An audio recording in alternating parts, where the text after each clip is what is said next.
So if you haven't already done the other lunge exercises and shoulder exercises, please do. We're really building on it with these sequence of videos that I've created here. I'm going to start with my non-preferred leg. Okay? So, I'm bringing my leg long and strong through glute activation. It's really important to understand if you decide to do foot grab with the same side, you could end up crunching into your back, right? So there are some poses that we do in contortion and yoga, crocodile for example, where we use this. But when I'm doing foot grab, I prefer to test myself by opposite side. This way I don't crunch into my spine and rotation. I work also to open my shoulders and my spine fully and hip. So this rotation I find very useful.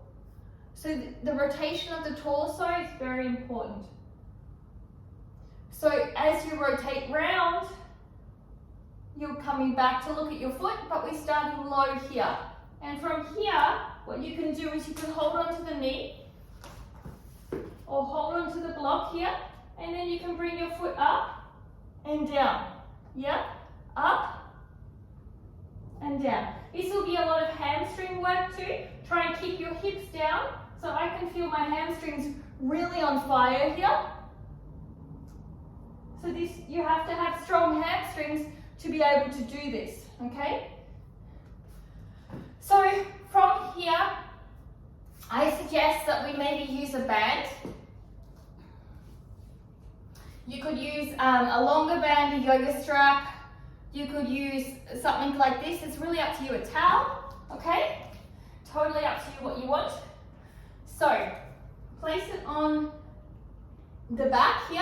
I've got opposite arm, opposite foot. I'm going to come down here. I'm squaring my hips, and this way I'm doing this with the ability not to have to worry about so much balance here because I'm using the block. This block helps me to square. So what you're going to do is bring the elbow close, and from this movement swing it up. And if you keep your foot flexed, the band will hold better. So you're going to rotate your shoulder and up.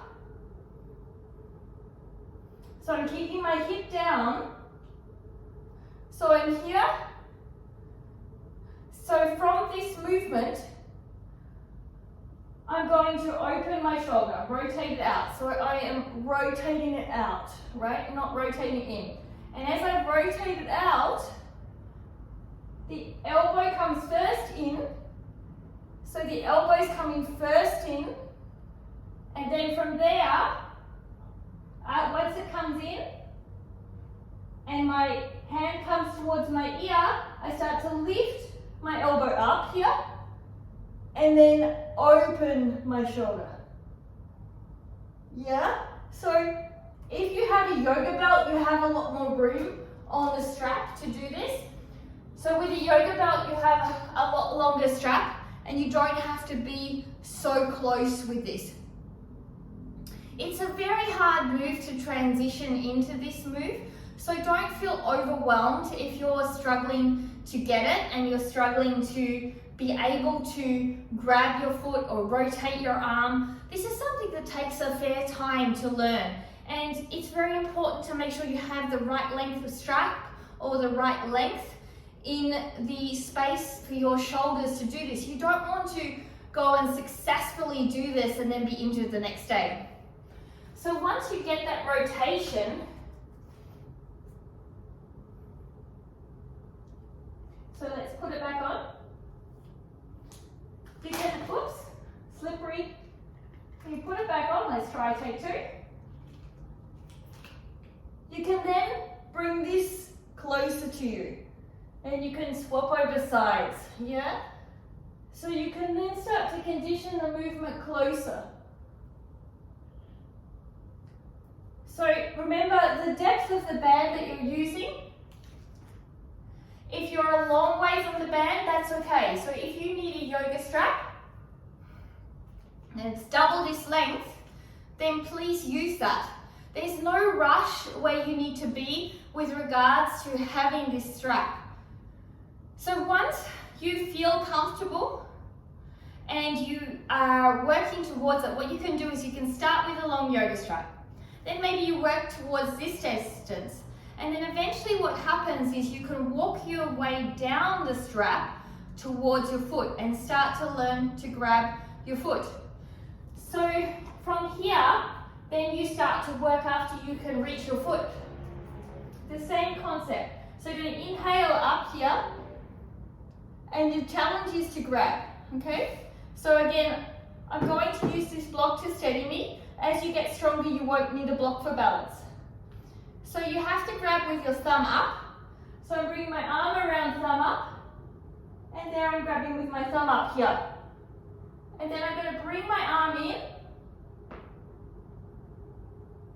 and then I'm rotating up, right? And then I have my foot grab here. So again, you're rotating your elbow out and around.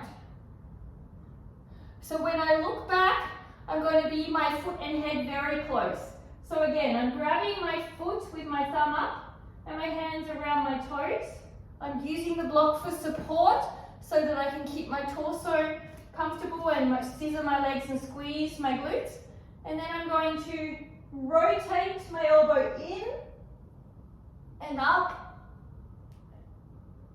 And then I have my foot, right? And then you can start to do the conditioning whereby you are bringing the foot into the shoulders.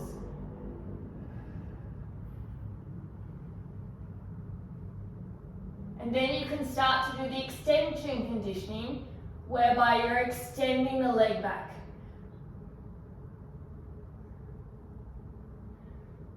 So another option here is you can hold this position and you can look up and bend and find your foot. Now that is why the training that we did with the elbows staying in is so important, because you're not going to be able to grab your foot when your arm is like this. You need to have this movement, right? So I hope this helps you to learn how to do the needle grab and how to build the rotation in your shoulders. So play with each segment and build upon it. Take your time. If it takes a year to get to this sequence, perfect. It's the process of becoming awesome. You already are becoming more awesome every single day by practice. I hope you enjoyed. Don't forget to ring that bell to see more tutorials like this and subscribe to my channel. Don't forget to check back at the previous tutorials if you've only come to this one to see the beginning where we warm up and slowly stretch our way into this pose. Namaste.